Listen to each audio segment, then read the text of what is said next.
Luis Moreno Campo and his 6 protagonists have taken center stage in the life and psyche of Kenyans for the past couple of weeks.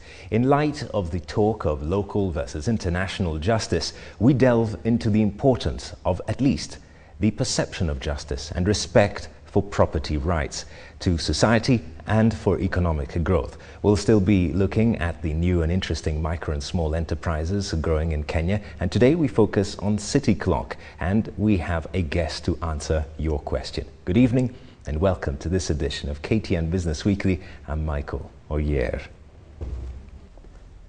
According to the International Bar Association, the rule of law is the foundation of civilized society. It is therefore expected that the government and society act in accordance with the laws and are all subject to the same laws.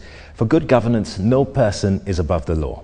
In Kenya, the rule of law was especially disregarded in the violence of 2008, and justice is still elusive for victims. What does this perception of the lack of justice mean for business in Kenya? Might there be businesses that are strangled in infancy because property rights are difficult and expensive to enforce? Our feature has more.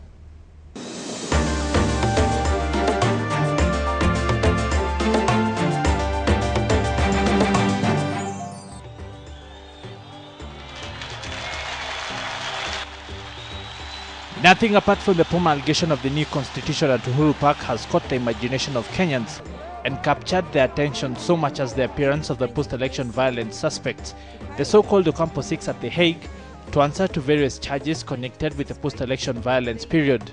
And in this one spectacle, the embodiment of a perception that the Kenyan judiciary has gone to the dogs and left the country with little confidence in it and with no option but to outsource justice to more reliable institutions like the International Criminal Court. One thing that is probably lost on many Kenyans in the clamor for The Hague or a local tribunal is the simple fact that this has a huge bearing on the Kenyan economy. For if there is no way of dealing with such alleged perpetrators here, what hope then is there of settling a business dispute amicably and swiftly in the country? There are those who place the blame squarely at the feet of the Kenyan way of government and by extension the people, and what has increasingly become a popular term, impunity. The judiciary is what it is today in Kenya because of the executive. It has been ruined by the executive. So even as we condemn the judiciary, we complain about the judiciary, let us remember where you're coming from. To be a judge in the past, you had to be sponsored by somebody in the corridors of State House, or the Attorney General, or the Minister of Justice, or the Chief Justice. The end result of this corruption of the system has been the systemic undermining of the judicial system, such that there is little trust in our systems by both locals and foreigners.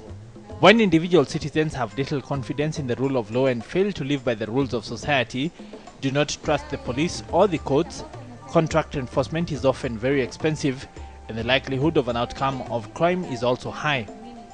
The result has been disastrous because the interaction between the judiciary and business and investment is absolutely critical. Judiciary is actually number one of what makes investors not to come to Kenya. So the fact that at the constitutional level we agreed to overhaul it indicates the seriousness of getting a true and a correct judiciary system. There are some key things that we should be doing to make this country more business friendly. And certainly if we're looking at FDI, foreign direct investment into this country, we are seriously lagging. I mean, fundamentally, if I can use the example, we need to, if you're setting up a business here, there's so many bits of law that you need to be following. As the person setting up the business, you need to know that it can be profitable and the law will protect the profits. As a consumer, you need to make sure that the law protects the consumer in terms of goods and services. As a state, you need to make sure that your revenues are protected by law. As a person who is an innovator, you need to know the intellectual property is protecting you there. Thus, the fundamental purpose of property rights, otherwise widely known as the rule of law, and their fundamental accomplishment is that they eliminate destructive competition for control of economic resources. The result being that well-defined and well-protected property rights replace competition by violence with competition by peaceful means, also known as trade. It is therefore possible to see why violence and crime tend to thrive if the rule of law that defines and protects property rights is not in operation in his society. This indeed is why Kenyans now have to contend with the International Criminal Court. We've got a long way to go in terms of that. I think we're neither efficient at the moment, we're not effective, and in many instances we're not equitable. And I think you really need to have those three dynamics. You've got to be equitable, efficient and effective for a justice system. People need to also understand that in order to achieve that and have a judiciary system that is that, it's a gradual process, it's an organic process. We can't get it immediately. It takes resources and it takes patience. And that's what experience has shown across the world in terms of developing a system. Property rights are the underlying asset of every commercial transaction. No business activity would take place if there was no exchange of property rights, and none takes place when property rights are in dispute. This is because by definition a property right is the exclusive authority to determine how a resource is used, whether that resource is owned by government or by individuals. What inhibits commerce in the absence of property rights is because the costs of defining, monitoring and enforcing property rights would be very high. These costs are often termed and translate into transaction costs. The first thing to appreciate is that we have a journey which indirectly we agreed from the passing of the Constitution to overhaul what we call our total justice system. The Constitution has put in place two phases. The first is what we call the prosecution processes, which will come under the Director of Public Prosecution. The second one is what we call the proper judges, magistrates, which is the judiciary system, which will come under now the Vetting of Judges Act and all those other issues. Within the two, you still have, of course, the bigger one, which is also the police system, because they are also an integral part on the justice system in terms of collecting evidence and all that. So the National Police Service Commission is also a fundamental part. Indeed, one major impediment for improvement and enforcement of the rule of law and property rights in Kenya is financial independence of the judicial institution. In the past, financial muscle has been brought to bear to compromise integrity of the institution of justice. You know, without financial autonomy, to talk about the judiciary being independent, really, it does not make any sense at all. I mean, in the past, the registrar of the High Court, the Chief Justice, have had to go kneeling to the Ministry of Public Works, to the Treasury, to the Office of the President to get money, even to repair courts.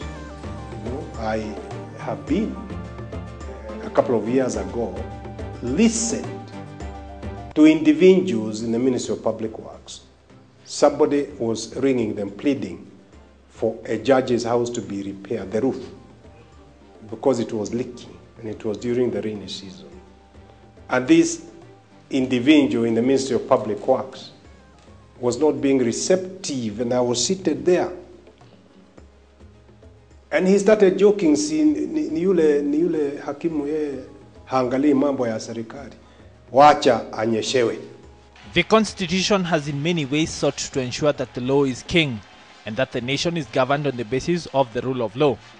The country, however, is lagging when it comes to putting in place measures that would firmly entrench the rule of law. As far as investors are concerned, they're looking at basically three items. One is the speed. If I lodge a claim, whether it's a debt or a creditor or a property, assets, any of those, or employment, how long does it take for that dispute to be sorted out? For most businesses, the first requirement is speed. When there is a dispute, most businesses want that dispute resolved speedily. And you know, some of the big corporations, they deal in volumes, huge volumes of money.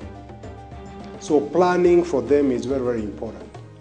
So if they are losing a case, even if that case involves 1 billion shillings, for example, it is better for them to know that they've lost that case speedily, so that they factor that in their cash flows, in their planning, and move on. We have cases in this country, especially what we call commercial related, like somebody owes you money, which sometimes drag beyond 7 years. Now you'd imagine what that person is doing if he hasn't been paid by the debtor for 7 years. it means he's borrowing and he is paying interest and all that. Ultimately, having made the hard choice to revamp the judiciary and instill investor confidence and maybe confidence in the judiciary among the populace, the will to see the intended change through to fruition is fundamental. Radical surgery, though with a human face and provision for, is indeed required.